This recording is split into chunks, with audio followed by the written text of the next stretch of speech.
Hello and welcome to Adult ADHD Chat here on the internet. I'm your host, Lindsay and my co-host here, the woman with all the knowledge, is Amy Forrest from Creative Catapult Coaching.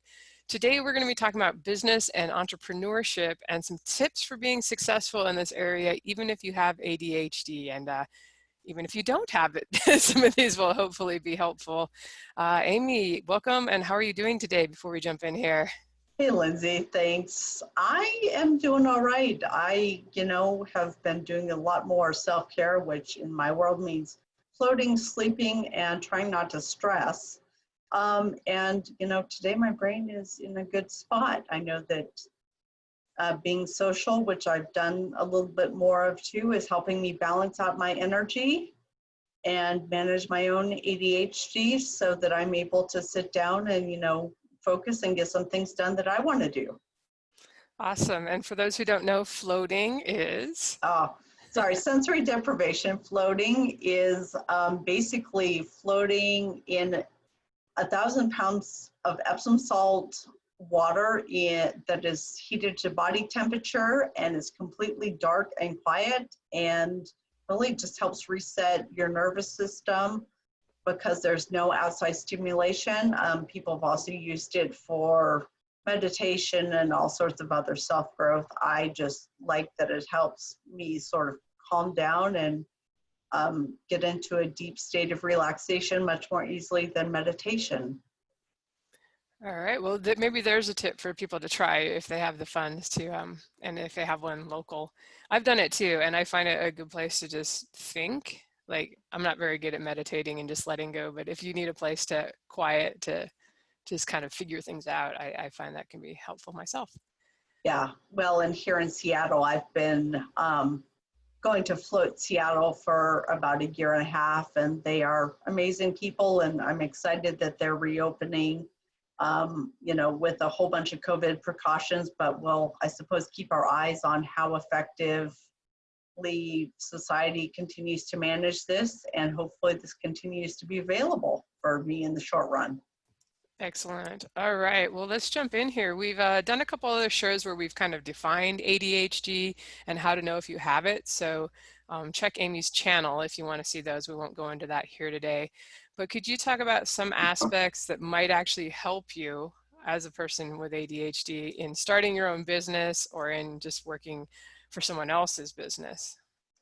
So ADHD, there's a surprising number of people with ADHD that are entrepreneurs, not always successful entrepreneurs, but a lot of us are driven, not very good at following rules, and have some great unique ideas and passion that we really want to share with the world.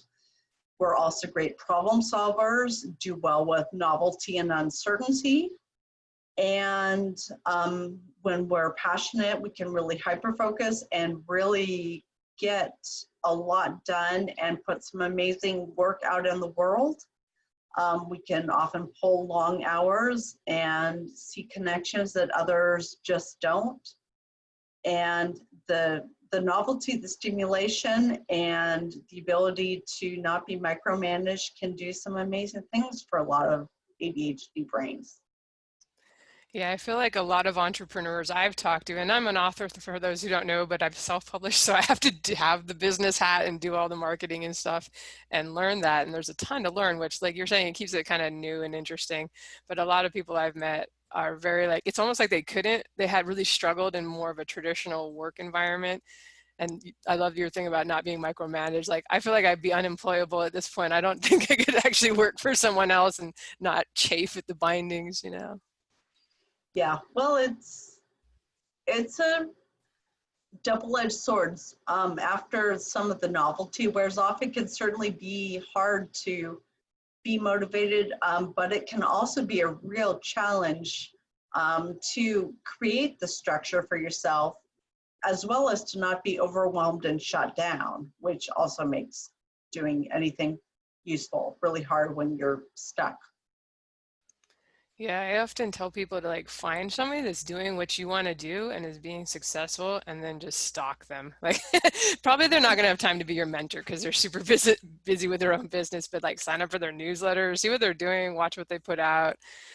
So I don't know if that works for folks, but stalking's always good. Are there any Well, and type?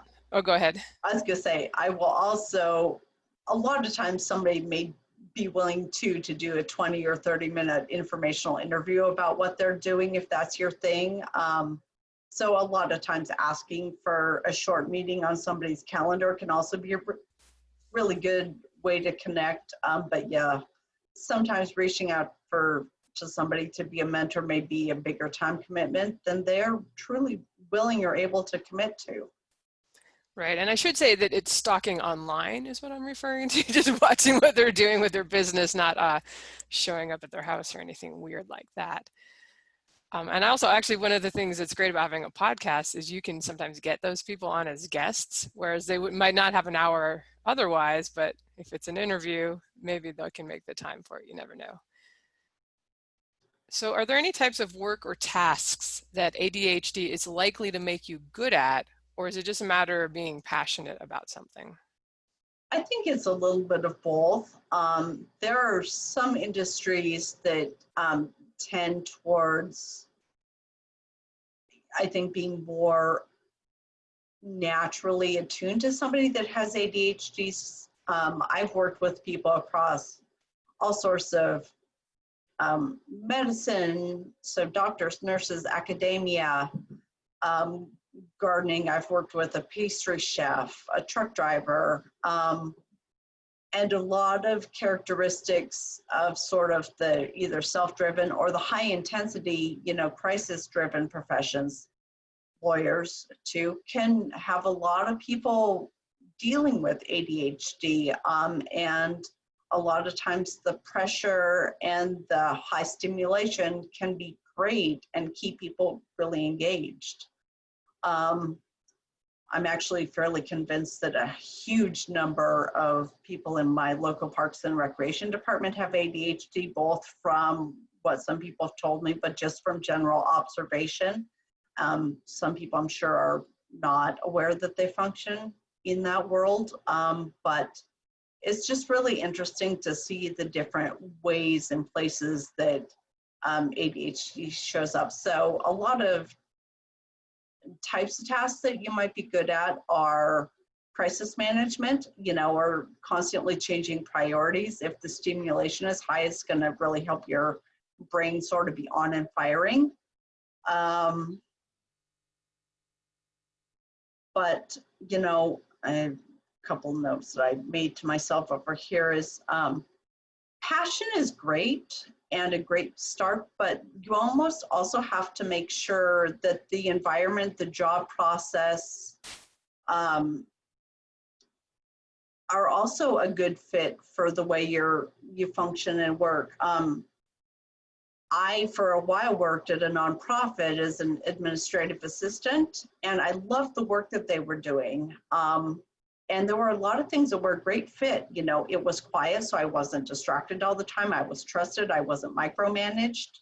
But I was a terrible executive assistant, mostly in the fact of the number of meetings I had to calendar and had to constantly retract, because even though I'd proofed them, I still had my eyes skip over 3 or 4 different, times or dates that were incorrect. And it was very, very frustrating. And so even though there was a good fit for a lot of it, part of the process was mismanaged, or was a mismanagement for me. And so if I stuck with it, I might have found some other techniques to get around it. But there was a lot of it that made it just not the right place for me to stay. Right. I imagine in it, like anything where there's not deadlines, I feel like I was reading about ADHD and it's like, what can, and people want to be like helpful, be like, oh, Amy, just get it to me when you can. And they were saying like, that's the worst thing you can say to somebody with ADHD. You need to be like, Amy, get this to me on Tuesday. Like that Right. urgency seems to really help. That urgency is hugely important. Even if we understand that, it's kind of a soft deadline, that was the worst thing was, oh, just get it to me when you can. I'm like, we need to agree on a day or a time, even if it's not actually needing to be done then, otherwise it's not going to happen. And so I tried to sort of backwards train my boss to help me set those deadlines for myself. It wasn't as effective as I hoped it was going to be. I would think also that anything where you're kind of doing the same thing every day and there's not that new or novel might be kind of a struggle. Like I would imagine administrative assistant is kind of like you walk in kind of knowing what your day is going to be and unlikely to like have, oh, surprise challenges. I don't know if that's true or not, but that's my perception. It definitely depends on the administrative position. I've been in some where you're the gatekeeper and there's always stuff happening and going on and changing and evolving. This one was very self-directed and self-driven without a lot of chances that things were going to suddenly be novel and surprising. And so that then was, yeah, much more of a struggle once I knew how to do it and once it was familiar.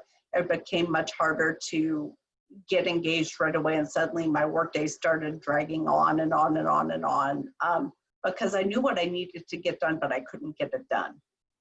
This was also before I knew I had ADHD, so I was struggling against that as well. So if you're working for yourself and you're the boss, and we've just kind of agreed that probably deadlines can be helpful, like how do you have any tips for how to set deadlines that like, well, as an author, I have to get stuff to my editor. So that is super helpful. Like we have dates scheduled a year in advance because she's pretty busy and she books me slots. And so I'm like, I always just know I have to get it done. And that helps. I feel like if I didn't have that, I'd be like, well, I'm just working a little bit now and then when I feel like it, you know? Yeah, so there's a lot to be said for incorporating other people or deadlines that are outside of yourself. I've often used meetings as a way to sort of, give some structure and make sure things happen. I've also worked on time boxing my availability. So I may have a reason that I have to be out the door at 2. And so knowing that whatever I'm going to get done has to be done by 1:45, especially if it's stuff I'm interested in doing, can be really helpful. And what else do I use? I often have liked working with a body double. I think I've talked about that before, but just being somewhere or having somebody else involved that I can see is working can help me stay focused and work towards my own pieces. I'm also a verbal processor, so if I can find somebody to sort of talk through what I'm doing or hoping to do, and then knowing that they'll check in with me in an hour or two or, later in the week, being marginally accountable to somebody else can be really, really helpful. Yeah, it sounds like having an accountability partner kind of thing. If you can find somebody like that who's also, I mean, they don't even have to be running their own business, but then you can bounce ideas back and forth, I guess. That's hugely helpful. I feel like I've got a couple people that I can do that with, and it certainly creates some energy and some momentum and some enthusiasm. And it's easier to get going when I've got my brain already thinking about what I'm going to do and how I'm going to do it. So we kind of talked about how with entrepreneurship, I mean, it can be interesting because there's a lot of different hats to wear and you can do a lot of different things. You want to accomplish a lot of different things, but you tend to find that there are also aspects, like some things you really enjoy and there's other things that you kind of have to do, the daily, I call it my admin stuff, that are just a slog to deal with and that can hold you back if you don't deal with them. Do you have any advice for people on the dealing with those kind of things that are less stimulating and interesting and novel? So as you figure out what you enjoy doing and what you don't enjoy doing, I've heard for years, outsource or don't do the things that you don't want to, which is a mixed bag because when you're first starting up, you often don't know enough to be able to outsource or to get help with other stuff.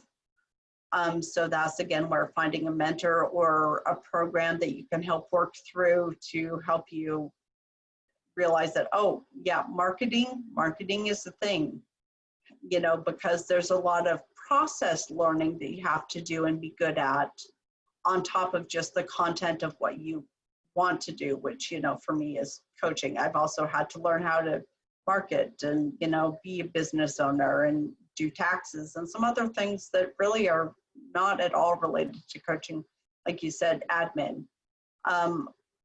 Luckily for me, one of my big drivers is learning. And so for me at the beginning, especially as I've been bootstrapping, it's been interesting to learn how to do accounting and learning how to do some other stuff. But I'm now at a point where I'm realizing that this is not a good use of my time or energy, especially as I still have a bunch of other commitments. So I've started shifting to figure out how can I partner with people to make things work. And, for a long time, I hired a woman to do my accounting who was in an accounting program. She was in a professional state where she was changing. And because my business wasn't real big or real involved, it was something she could add to her resume. And I didn't have to pay her as much as I might a full-time accountant or somebody with, 15 years of experience. And so I was able to find somebody that, was a win-win situation for us both to work together. But, figuring out what tasks at least, are your biggest holdups and finding a way to either simplify them or to work with somebody else to help make it so you spend less time and energy doing it can be a real benefit. I think one of the things that people struggle with when they're bootstrapping, like you said, is feeling like they have the money to afford to hire somebody. So I thought that was a good tip about finding someone that's like still working on their degree or certification or something. Have you ever done things where like you trade swap tasks with somebody where like maybe they really like doing Canva graphics for ads and maybe you really like beta reading or editing? These are obviously my author things, but have you done any of that? Do you think that seems plausible? Yeah, I have done trade for my own business. I'm trying to now think of what I've traded. And of course, right now, everything totally escapes me. I've actually, the most recent one is I did some trade work. In part, I offered my services as a coach after the fact to a person that I had redesigned my website because it turned out that he was also an ADHD entrepreneur. And so even though we'd already negotiated a reduced price because of my timeline and some other places I could be flexible, I was able to return some value to him in the form of coaching. And so a lot of it for me has been learning to not see it as a failing that I need help, but, as a way to be far more efficient and effective with my time and energy when I can partner and work with somebody else's skills and not seeing it as something where I have to do it all by myself. Right. I definitely don't think it's a failing. It's actually being smart. Like these are the things I'm good at that are my strengths are the things that probably I'm passionate about too. And maybe I suck at putting together Canva ads and graphics and stuff like that. So why would I even take the time to like teach myself and spend all that time doing that when I could find someone to do it? Yet there's a big push to be self-reliant in our society and feeling like you need to do it all. And, especially for a lot of women I've talked to, there's a sense of failing if you're asking for help or needing, not doing it all yourself, that somehow that means you're less, or that you're putting a burden on somebody else if you're, needing to do it, especially if you don't have the money to pay for it, so then figuring out how to look at trade or some other type of value exchange is a really interesting mind shift and something sometimes easier said than done, but is another potential source of working through areas that, are not your strengths and not exciting and maybe keeping you from, running the ads for your book because, you don't want to do the Canva or it takes you 6 hours and your kids keep interrupting you or, whatever your case may be. It is interesting in entrepreneurship. There are often, you kind of have to go against the grain a little bit and learn to like retool your thinking in a lot of areas, you know, and I think that a lot of people find that if they do hire someone or find a way to, you know, inexpensively have somebody else take care of those tasks that are kind of mind numbing to them, then maybe they now can get out 2 products a month, or, you know, or they have time to pick up more clients, or what, you know, whatever you're doing. So you may actually end up making more, is sort of my point, by being able to do that. No, agreed. And it's taken, you know, a lot of retooling of my own thought process to get there. That, you know, when you try to control everything and get used to, you know, you're the only one who can do it, you know, and sometimes it seems like it takes less energy to do it yourself than trying to figure out who to hire, how to explain what in the world you want done, especially if you don't really know what you want done, you know. And so again, there's that learning curve, and sticking with it long enough that you can work through and start to figure out what you do need done and how you can work with somebody to get to that point where, yeah, you aren't spending the energy doing the time sinks, and you can spend more time doing the stuff you're interested and good at and passionate about. I like that you made the point too that sometimes you may find that some of those things you don't actually need to be doing. Like I've seen authors hire virtual assistants to run like Facebook groups and giveaways and all these stuff that very might bring in a few dollars, but what would bring in more money is publishing another book. So it's like, you know, and maybe that some of it's just experimentation, right? You may find out like maybe you hire out your email and then you realize a year later, well, I had to end up fielding so many of those anyway that maybe email is going to be a thing I just have to do, but maybe something else I can hire out. Yeah, just rambling there on my own experiences. I had one last question for you for our little chat today. All right. When you have goals, especially as entrepreneurs, there's often like a long-term goal. Are there some tools or tips that you have for staying on track and not letting yourself get distracted by something new and shiny? My first written reaction to this is ha ha ha ha ha ha ha ha ha. With ADD, I'm always distracted by something new and shiny. But a lot of that I've learned is, you know, often it means I'm tired, or I need to take a break and go do something else, you know. And is it, well, am I talking career level new and shiny, or am I talking I lost 4 hours scrolling through Facebook new and shiny, which are 2 different levels and different ways to, you know, try and figure out where are you stuck, what's keeping you from doing what you're doing. And interestingly, I find a lot of people don't take enough of a break from what they're doing business-wise or personally to recharge. And so often the new and shiny on some level is, you know, the brain, or my interpretation of the brain, deciding it's going to take a break, and it's going to take a break in whatever format it can find. And so, but new and shiny too, also, like you and I have talked about offline, you know, sitting on something for, you know, a couple hours, a week, a month, and is it still interesting if you're looking at making a major time investment, a major time shift, figuring out, is it actually important to you, or does it just sound cool? And that can be important, you know, if something sounds cool and you want to do something with it, but at what cost are you switching gears? I should say that every writer is, whether ADHD or not, is in the new and shiny. Ooh, like you're halfway through the manuscript you're working on, and it gets to a point where it's hard, and that's probably the same for everybody. And then the new shiny thing just sounds like way more interesting, not as hard because you have great ideas for it.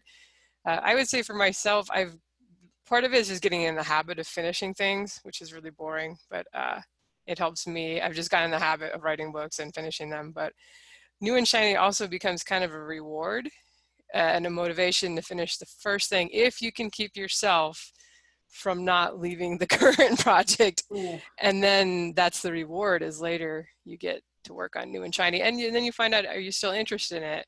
Because sometimes I get ideas all the time and I want to jump on them, and you know, a month later some of them I'm still like yes, and other ones I'm like I'm not as interested in that anymore. And I think that's actually a lot harder for ADHD sometimes to stay focused on it. And one of the biggest pieces when something gets dull or feels harder, is trying to figure out what's actually standing in your way from doing it, and a lot of times is you haven't gotten enough clarity. And so I spend a lot of time with people talking about, well, okay, if you're having a hard time, and literally this is a conversation I've had multiple times with multiple people, if cleaning your kitchen is hard, how can you break it down into a smaller step to even get started? And so I spend a lot of time and effort working with people on, how do you pull it apart and looking to understand where and why are you stuck? Is it that you don't know what's next, or is it you've been sitting for 15 hours and so your brain is just done? Right. And I don't know if this will be helpful for people outside of like writing, but I also find that if I'm not excited about what I'm working on, it's because the scene is kind of boring or the chapter is boring. My characters are just doing something because the plot says they do. And sometimes it means I have to go for a walk and kind of figure out like, what can I add to this scene to make it something exciting to write about? Like, is there something between the characters that would make it more interesting to me? So that's, we have a saying that's like, if it's boring to you as the writer, it's going to be boring to the reader. So I don't know if others can extrapolate to their projects, but maybe rethink what you're working on and make it more exciting too. Yeah, you can often gamify kind of what you're doing or find a way to make it fun. Although I'm not sure that this is so much helping with people staying, away from new projects. But really my thought is, if you're trying to start something new, why are you trying to start something new? And, what's the size or scope of it? I'm not sure how to apply this to cleaning the kitchen. Maybe I have to, if I have a podcast or music on, that helps.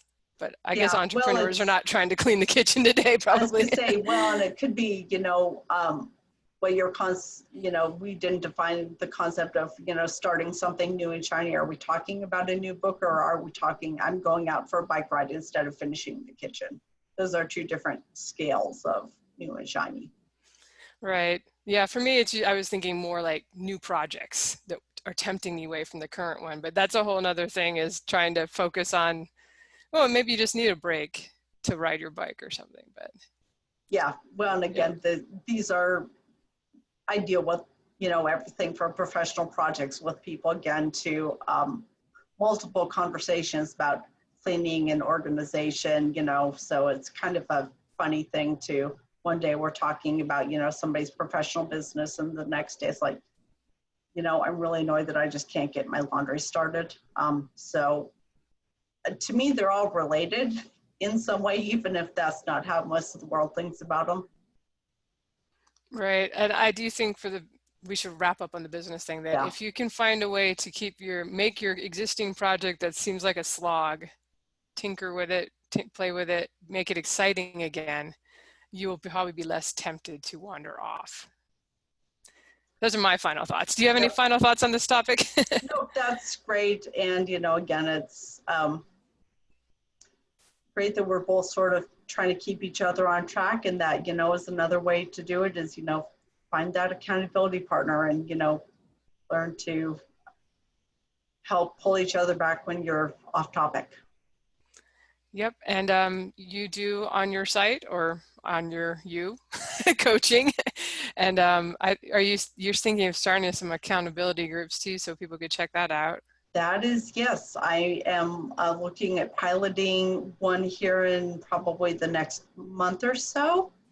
And feel free to, I'll drop my email address in the comments, or where you can let me know if you're interested, either for this round or something in the future, if you're watching this after July of 2020. All right. And it's creativecatapultcoach.com is your site. Correct. All right, hey guys, you can check Amy out if you're interested, or just thanks for listening and have a great week. Bye.